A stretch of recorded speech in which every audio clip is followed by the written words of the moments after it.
ഭക്ഷണം ഉണ്ടാക്കി കൊടുക്കാൻ നേരത്ത് അവർക്ക് ഇവിടെ വന്ന് കഴിക്കാൻ നോക്കുകയായിരുന്നു.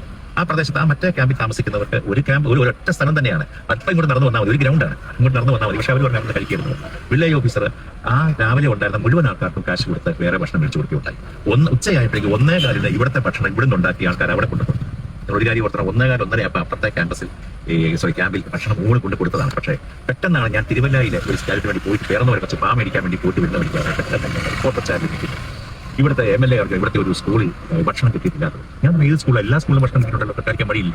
അപ്പൊ എന്തോ ഒരു പ്രീ പ്ലാൻ മാതിരി തന്നെ എനിക്ക് തോന്നി. പ്രത്യേകിച്ച് റിപ്പോർട്ടർ ചാനലായ കാരണം എനിക്ക് സംശയം തോന്നി, സ്വാഭാവികമായിട്ട് നാച്ചുറലായി.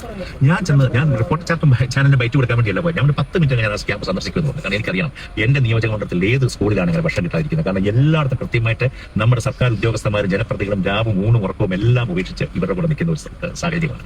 ഞാൻ ചെന്നപ്പോൾ അവിടെ നാടകീയമായിട്ട് വളരെ രാഷ്ട്രീയക്കാരും പാർട്ടിക്കാരും ഒക്കെ ഞാൻ ചെന്നവിടെ നമ്മുടെ ഹെൽത്ത് ഇൻസ്പെക്ടറോട് സംസാരിച്ചു, എന്താണ് സംഭവം എന്ന് വെച്ചു. വില്ലേജ് ഓഫീസറോട് സംസാരിച്ചു. ഞാൻ അവരോട് സംസാരിക്കുന്ന കാര്യങ്ങൾ മനസ്സിലാക്കി, ഞാനും വളരെ പക്വതയോടെ മനസ്സിലാക്കി സംസാരിച്ച് വരുമ്പോൾ ഹെൽത്ത് ഇൻസ്പെക്ടർ പറയുന്നു, ഇവര് ചെറിയൊരു ഹെൽത്ത് ഇൻസ്പെക്ടറും ഈ ചാനലുകാരായിട്ട് സംസാരിക്കുന്നത് അവരൊരു ചെറിയൊരു ഈഗോ ക്ലാഷ് അതുകൊണ്ടൊക്കെ ആ ഹെൽത്ത് ഇൻസ്പെക്ടർ പറഞ്ഞ മുഴുവൻ കാര്യങ്ങൾ പോലും കേൾക്കാതെ പുള്ളിയെ തട്ടി മാറ്റിയിട്ട് എന്റെ അടുത്ത് വന്നേക്കുന്നു.